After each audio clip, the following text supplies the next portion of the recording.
Uh, Hi guys, good evening to you all. I am Abhir Merikar, 20BC 106, and the topic which I have chosen for my DA2 is TCP. So now let's jump into the topic. So these are the course outcomes for today. The definition, we will learn about the definition, what exactly TCP is. We will learn about its architecture. We will get an idea about the working of TCP. We will find out the difference between OSI and TCP. Also, why TCP is used. I mean, what are the uses? And lastly, the importance of TCP. So yeah, what exactly is TCP? So it's actually a standard that defines how to establish and maintain a network conversation by which applications can exchange data. So basically there is one application A, let's say, and there is another application B. So TCP basically describes that how these two applications A and B will communicate with each other. So we will learn more in detail about the architecture. You will get an idea how exactly it works, and we will get an idea about its working. So yeah, so the TCP architecture. Before getting back to the working of the TCP, let us first try to understand that what exactly is the architecture of TCP, so that it will help us to understand the concept more precisely. So yeah, basically OSI model or the TCP suite or the TCP model, it is a layered architecture, and both of them go in the similar way because both of them are used for communication. Basically, TCP can be divided into 5 layers. Five layers, while the OSI is divided into 7 layers. So the difference we will understand it later, but this is just a basic idea of the difference between OSI and TCP. So now let's get back to the layers. What are the layers of TCP? So there is a physical layer, there is a network layer, there is an internet layer, there is a transport layer, and there is application. Physical layer is just a physical interface between the data transmission device and the transmission layer, while the network access layer is it basically is used for the exchange of data between the data between the end system and the network which is attached.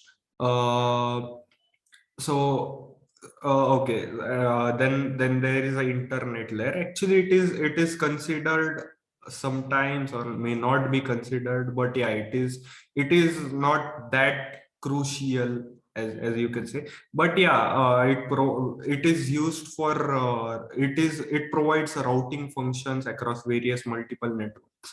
But since we are just discussing about one particular system, so we should not consider it.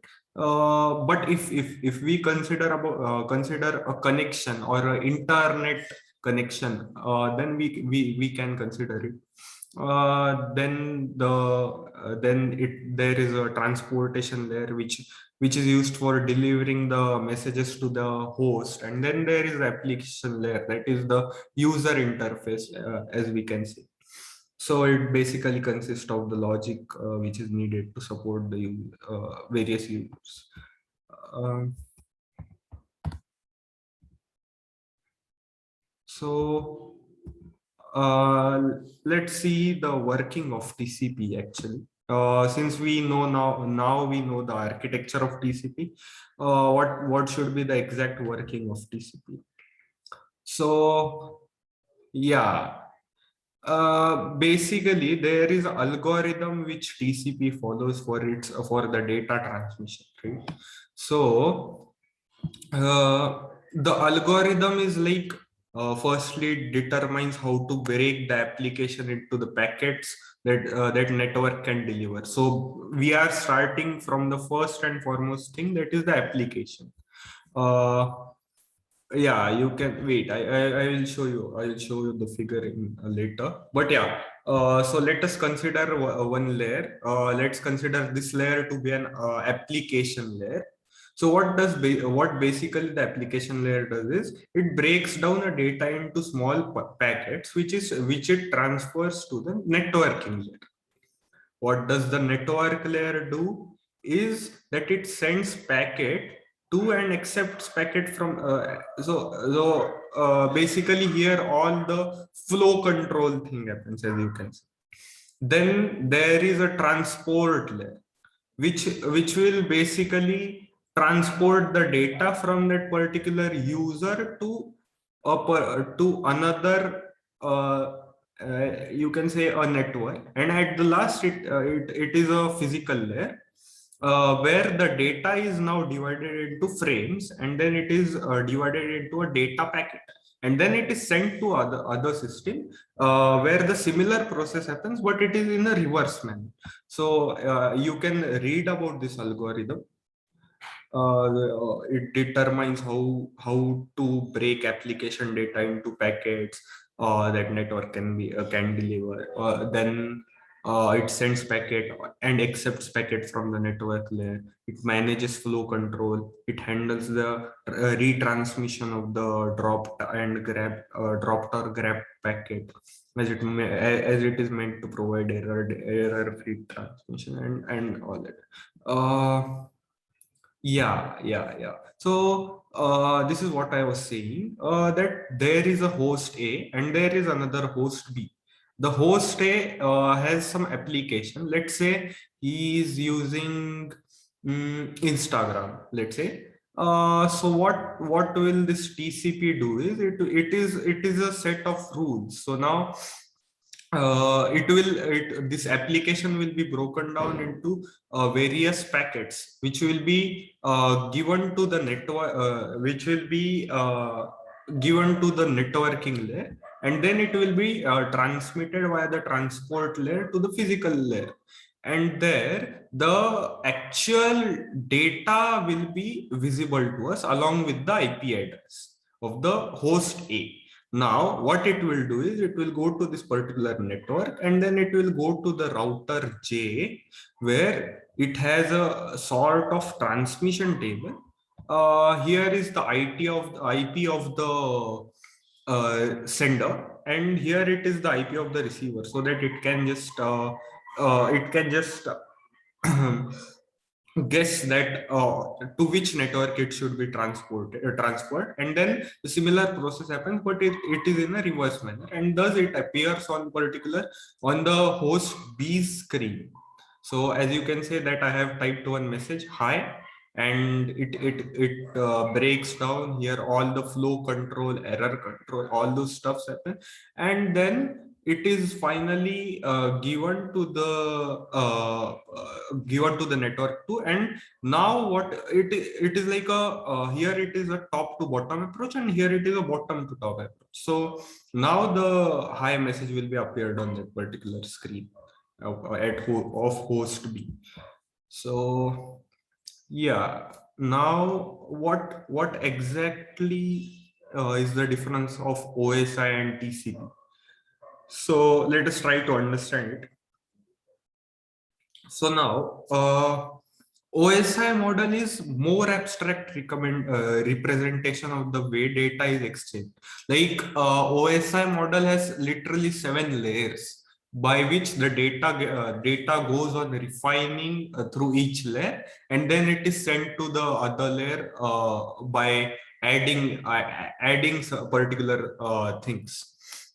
And does the so yeah, now in TCP and IP stack, it is more specific and comprises of dominant sets of protocols used to exchange data. So in TCP, basically, as you can see in the next figure, the application, presentation, and session, it is in one particular layer, that is the application layer. Then there is a transport layer which transports the data from application to the network, and then from the network it goes to the physical. So here it basically it is like more specific as compared to OSI, and it comprises of dominant sets of protocol used to exchange data. So the application presentation and session is now combined into an application thing. Then the data link layer and the physical layer, it is combined into one physical layer. So it is like more, you can say, more specific towards that particular towards the layer. Then you have then what yeah, so this is basically what I have said, that the OSI model is abstract and based more on functionality, while TCP is a concrete and protocol based. So yeah, um, you can say that it uses more of a functional based language, or uh, it's like uh, yeah, so you can say that it involves more of a functions rather than carrying out a set of rules as such. And here in TCP, you have particular algorithm or steps, a set of rules by which you go and transfer the data across the four layers. Uh, so so now you might be wondering that, okay, so this was all about TCP. Then what how can I use it? I mean, or else where is it used? So here it is, shell, I mean secure shell file transfer protocol, or telnet, for peer-to-peer file sharing, and the telnet's case, logging into another user computer to access the file. Then you have something which is a simple mail transfer protocol, or SMTP. Then you have post office protocol, that is POP, and then you have IMAP. So it is used for basically it is used for sending and receiving the emails. And then you have HTTP, which we use commonly in our day-to-day life, that is for web access. So this protocol is basically implemented wherever you see the this all the keywords such as SSH or FTP or SMTP or HTTP for that matter. But yeah, and at the last you have the importance of TCP.